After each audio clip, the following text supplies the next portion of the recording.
High, আমি সুপর্ণা। তো আমি তো শিলিগুড়িতে জেঠু বাড়িতে আছি। কিন্তু শিলিগুড়িতে আমার ২ টা কাকু আর একটা জেঠু থাকে। তো ওদের বাড়িতে না গেলে আবার ওরা রাগ করবে। তাই জেঠু বাড়ি থেকে একটা কাকুর বাড়িতে যাচ্ছি। আর আমাকে রাখতে যাচ্ছে আমার ভাই।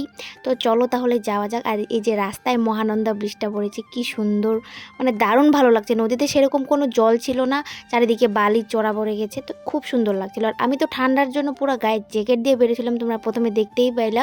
তো আমার অর্ধেক রাস্তায় গিয়ে খুব গরম লাগছিল, তো একটু এখানে দাঁড়িয়েছিলাম। তারপর এখানে ফটো টোটো তোলার পর আমরা চলে যাই কাকুর কোয়ার্টারে। কাকু যেহেতু কোয়ার্টারে থাকে, সরকারি চাকরি করে, তো তাই জন্য তো ভাই এখানে বাইকটা পার্ক করে এবার চলো তাহলে যাই। তো অনেকক্ষণ কলিং বেল বাজানোর পর খুললো না দরজা। তো তারপরে বনুকে ফোন করি, তো বনুরা এদিকে পিকনিক খাচ্ছে। মানে কাকু বাড়িতে এসে এরকম পিকনিক খেতে পারবো আমি তো কোনোদিনও ভাবতেই পারিনি। আর কলা পাতায় পিকনিক খেতে আমার, মানে কলা পাতায় ভাত খেতে যে কী মজা লাগছিল, মানে দারুণ, আমার খুবই ভালো লাগে কলা পাতা খেতে। তারপর আবার উনুনের রান্না। তো আজকে আইটেম ছিল ভেজ ডাল, মাটন ছিল, বেগুন পোড়া ছিল, চাটনি ছিল, মানে খাবারগুলো সত্যি দারুণ হয়েছিল।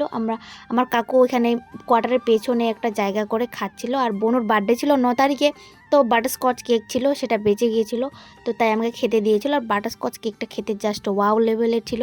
তো তারপরে খাওয়া দাওয়া করার পর একটু বেলা ছিল, যেহেতু বেলা ডুবেনি তখনও, তো তারপর ভাবলাম যে ৩ ভাই বোন অনেক দিনকার পর একসাথে হয়েছি, তো একটু মজা করে নিই, ঘুরে নিই। তো কোয়ার্টারের এলাকাটা অনেকটা বিশাল বড়, তো সেখানে একটু চক্কর মারছিলাম, ঘুরতে গেছিলাম।